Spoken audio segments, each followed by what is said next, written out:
Good morning to all of you and welcome to all of you OCIS PCS YouTube channel. कैसे हैं आप लोग? Hope so सभी अच्छे होंगे, पढ़ाई सबकी काफी अच्छी चल रही होगी, एक पॉजिटिव एनर्जी के साथ, एक सकारात्मक सोच के साथ चल रही होगी।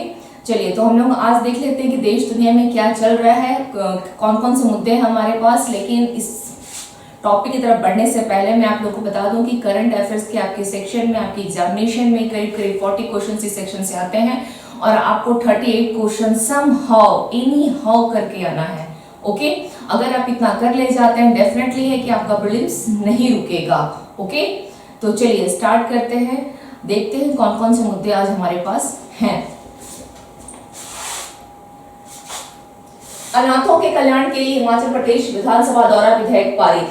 अनाथों के कल्याण के लिए, ओके, किसके लिए है ये? अनाथों के कल्याण के लिए है। फर्स्ट थिंग, सेकंड थिंग कि ये इस तरह के जो विधेयक है अनाथों के कल्याण के लिए किस सरकार ने ऐसा विधेयक पारित किया है, तो वो सेकंड क्वेश्चन बन सकता है इसके ऊपर। हो सकता है कि प्रदेश पूछ ले, तो हिमाचल प्रदेश के द्वारा विधेयक पारित किया गया है और वह विधेयक जो है किस नाम से जाना जा रहा है? सुख आश्रय। सुख आश्रय क्या है? राज्य के बच्चों की देखभाल, जो अनाथ बच्चे हैं उनकी देखभाल, संरक्षण है और आत्मनिर्भरता विधेयक जो है 2023 पारित किया गया है। किसके द्वारा? हिमाचल प्रदेश सरकार के द्वारा ये बिल पारित किया गया है।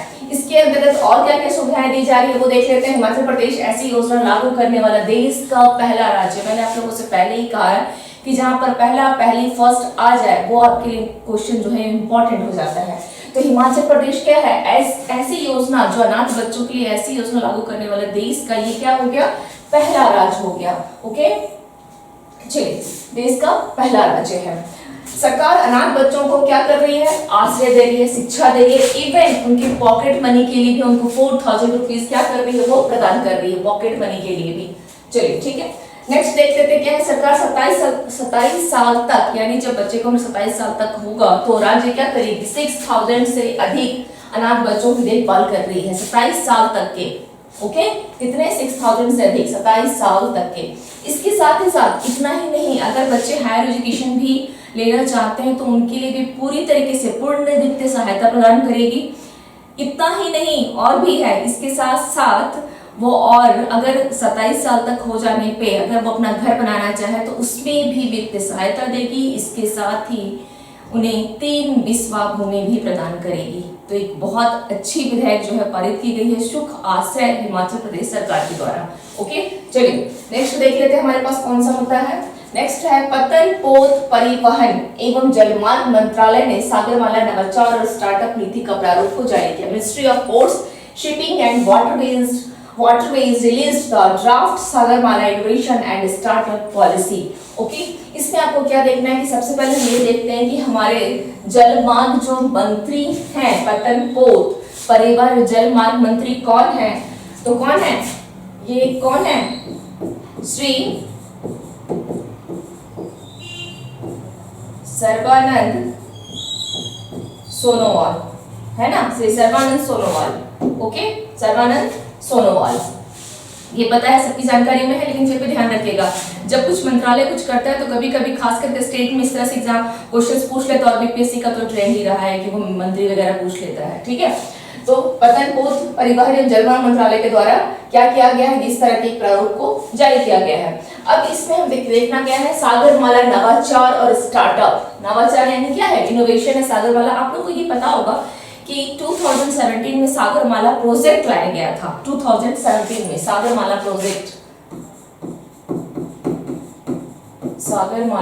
प्रोजेक्ट आया था, यानी आप बोल सकते हैं जो एक परियोजना थी।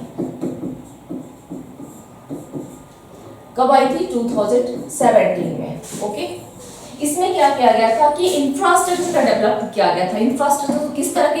इंफ्रास्ट्रक्चर का, तो भारत की जो आप देख रहे हैं कितने तटरेखा 7500 किलोमीटर जो तटरेखा है, तो उसके पास जितने भी आपके पोर्ट्स वगैरह हैं तो उनके इंफ्रास्ट्रक्चर को डेवलपमेंट करने के लिए ऐसा एक सागरमाला प्रोजेक्ट आपका लेकर के आया गया था, है ना? सागरमाला जो परियोजना थी।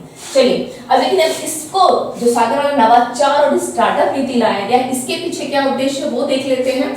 तो यहाँ पर भारत के बढ़ते समुद्री क्षेत्र की भविष्य का सह-निर्माण, ओके, करने के लिए स्टार्टअप का पोषण करना, भारतीय स्टार्टअप द्वारा विकसित नई तकनीक का उपयोग करना भी है। ओके, क्यों लाया जा रहा है? वो प्रोजेक्ट क्यों था? इंफ्रास्ट्रक्चर को डेवलप करना, और ये जो नवाचार है यानी उसमें कुछ और इनोवेट करना। स्टार्टअप क्या है? उसमें और कौशल विकास की क्षमता का प्रयोग करते हैं, नई तकनीक का उपयोग करना भी है। ओके, चलिए अब हम देख लेते हैं हमारे पास कि अगला मुद्दा क्या है। हिमाचल प्रदेश ने डेयरी किसानों का समर्थन करने के लिए संजीवनी परियोजना शुरू की। अभी हम लोगों ने देखा था कि हिमाचल प्रदेश ने क्या किया है? सुखाश्रय एक विधेयक जो है पारित किया है। अब नेक्स्ट क्या है हमारे पास? हिमाचल प्रदेश ने डेयरी किसानों का, ओके, डेयरी किसान का समर्थन करने के लिए कौन सी परियोजना है? संजीवनी परियोजना।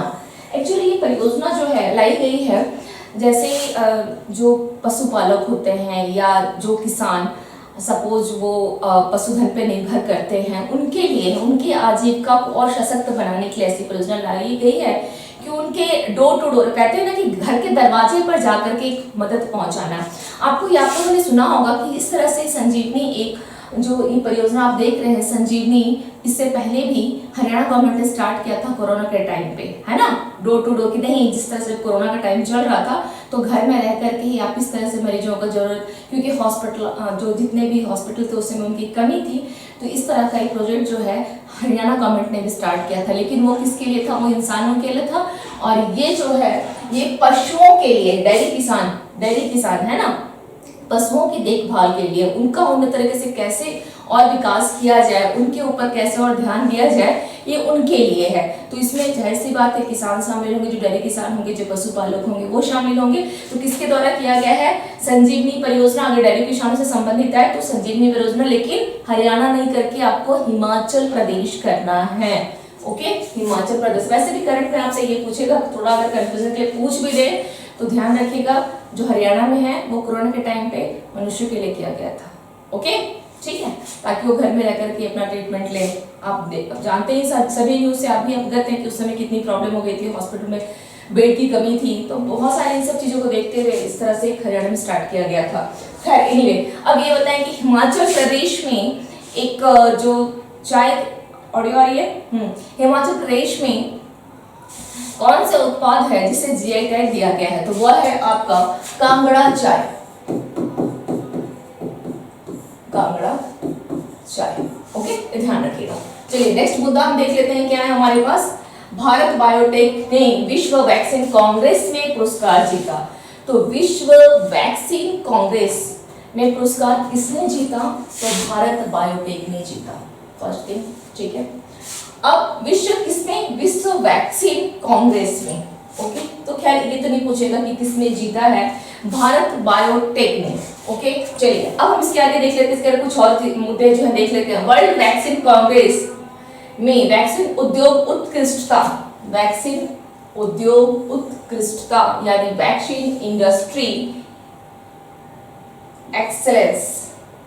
ओके, आप ये जो VIE देख रहे हैं, क्या है ये? Vaccine industry excellence, okay, award जो है जीता है। और यह इस तरह का जो अवार्ड है सर्वश्रेष्ठ उत्पादन या प्रक्रिया विकास श्रेणी के लिए ये पुरस्कार जो है दिया जाता है। सबश्रेष्ठ क्या है? उत्पादन। आप लोगों ने देखा ही है कि कोरोना के समय में भारत बायोटेक का क्या अहम भूमिका रहा है ना, इसके बारे में डिटेल में मैं क्या चर्चा करूं। चलिए इसके साथ एक चीज और देख ले कि यह भारत बायोटेक जो है ये हैदराबाद में स्थित है ना, एक प्रमुख बायोटेक्नोलॉजी क्या है? हैदराबाद की भारत बायोटेक बायोटेक्नोलॉजी कंपनी है।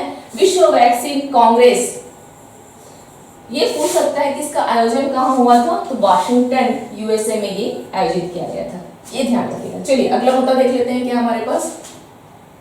राज्य ऊर्जा दक्षता सूचकांक, ओके, यानी state energy efficiency index. State energy efficiency index में कौन सबसे आगे है? आंध्र प्रदेश, कर्नाटक, केरल, राजस्थान और तेलंगाना। आप इसे चाहें तो मैप में समझने के लिए कुछ ऐसा भी कर सकते हैं, आंध्र प्रदेश, तेलंगाना, इधर देखेंगे तो कर्नाटक, केरल हो गया, और उधर चले जाइए थोड़ा सा और तो राजस्थान हो जाएगा। तो इसको ये थोड़ा इंपॉर्टेंट भी है, ओके, ये इंपॉर्टेंट क्वेश्चन है। स्टेट एनर्जी इफिशिएंसी इंडेक्स में कौन आगे है? आंध्र प्रदेश, कर्नाटका, केरल, तेलंगाना, राजस्थान। ओके, चलिए अब हम थोड़ा देख लेते हैं कि ऊर्जा दक्षता ब्यूरो होता क्या है। तो भारत सरकार ने ऊर्जा संरक्षण अधिनियम 2001 के प्रावधानों के तहत 1 मार्च 2002 को ऊर्जा दक्षता ब्यूरो की स्थापना की थी। ये थोड़ा ध्यान रखिएगा।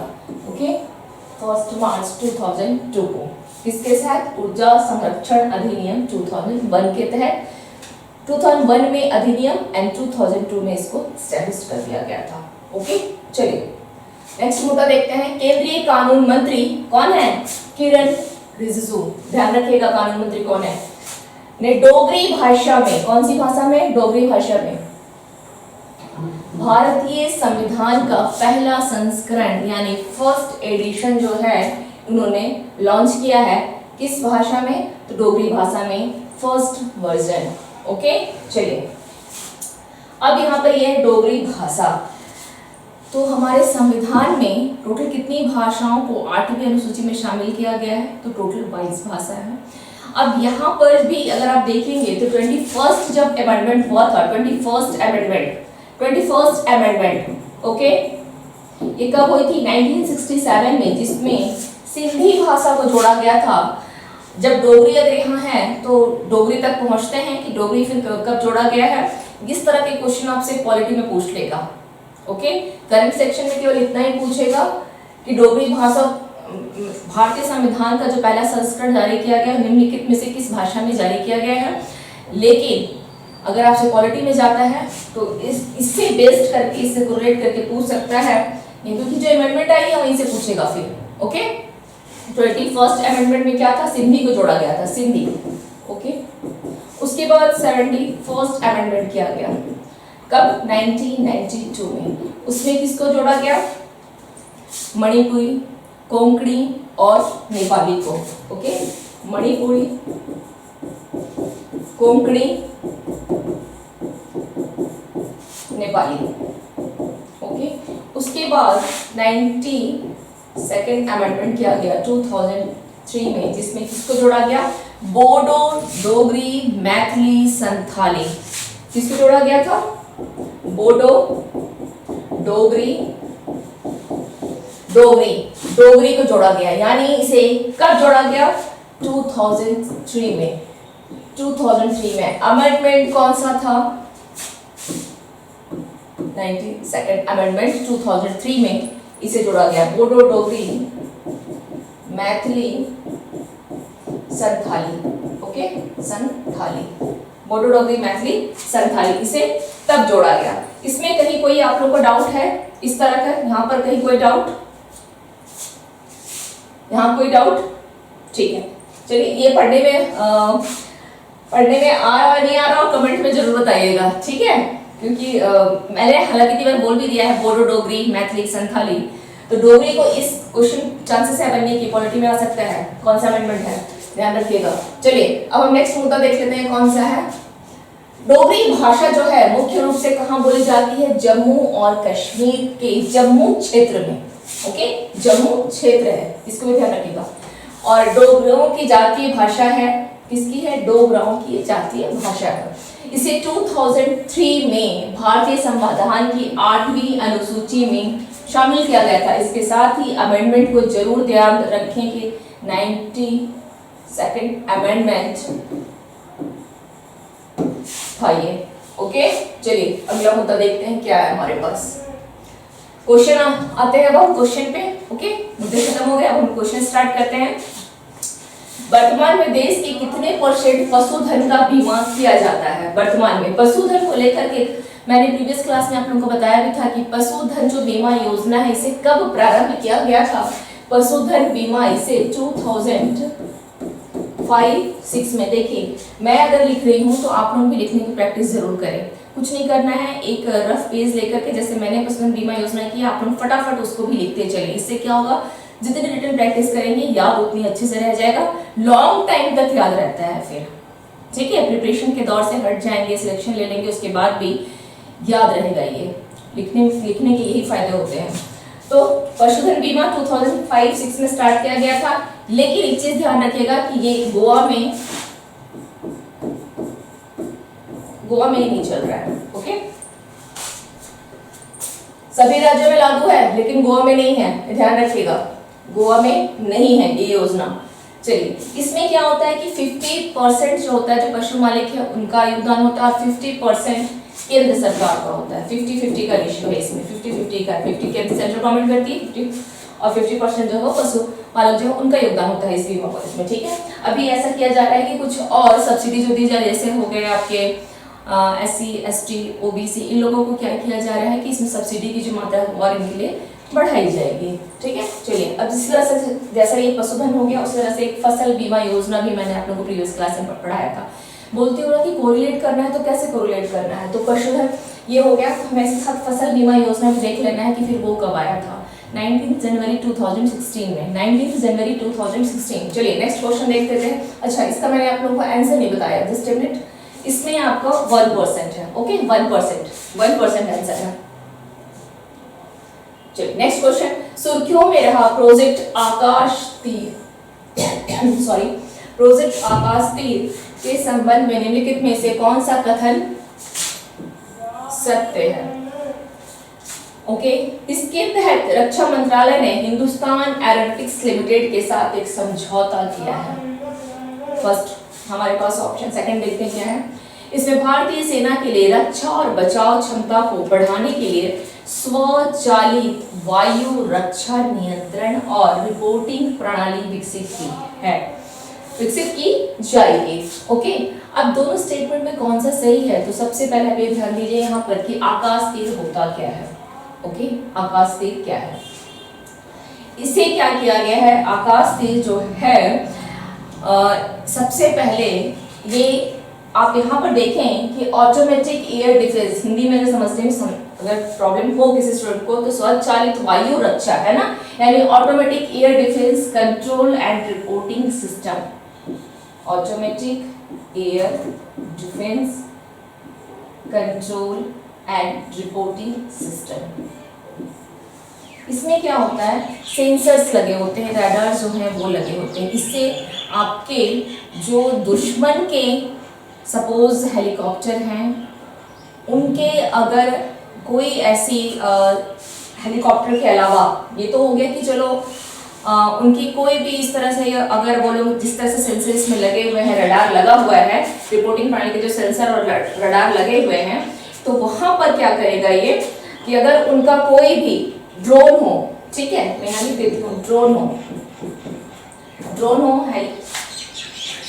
हेलीकॉप्टर, ओके, या अब देखा जाए कोई ऐसी अगर प्लेन भी हो, ओके, लगेगा कि चलो यहाँ पे मैं लिख देती हूँ, यहाँ लिख दे रही हूँ तो थोड़ा सा और आसान हो जाएगा। Drone,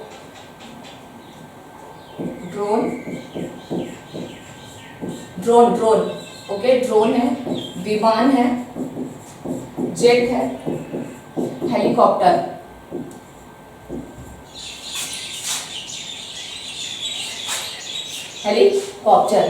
okay.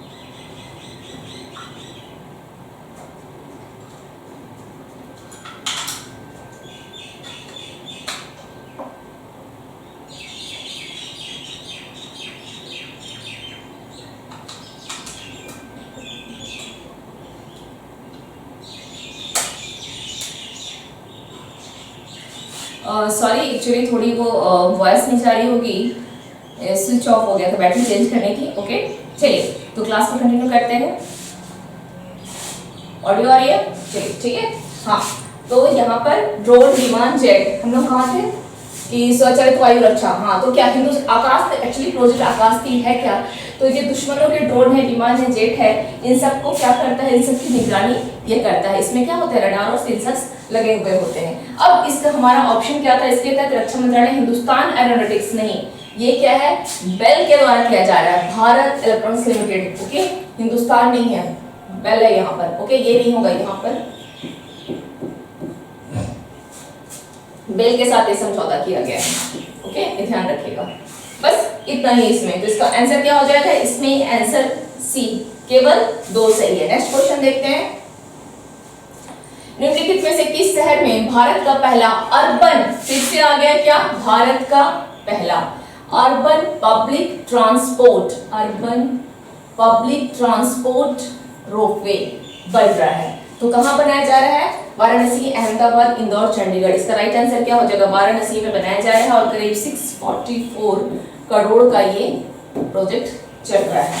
ओके, और ये भारत का क्या है, पहला है, ध्यान रखिएगा, वाराणसी में बनाया जा रहा है। नेक्स्ट क्वेश्चन देखते हैं, निम्नलिखित कथनों पर विचार कीजिए, भारत नवीकरणीय ऊर्जा स्थापित क्षमता में विश्व स्तर पर चौथे स्थान पर है। ओके, रिन्यूएबल एनर्जी में भारत सरकार ने 2050 तक 500 गीगावाट कार्बन मुक्त क्षमता प्राप्त करने का महत्वाकांक्षी लक्ष्य निर्धारित किया है। तो अब हमारे पास क्या उसने पूछा है कि सही कौन सा है, सही केवल 1, केवल 2, 1 और 2 दोनों, ना तो 1 और ना ही 2। तो भारत नवीकरणीय ऊर्जा स्थापित क्षमता में आप यहाँ ध्यान दीजिएगा कि भारत जो है अक्षय ऊर्जा में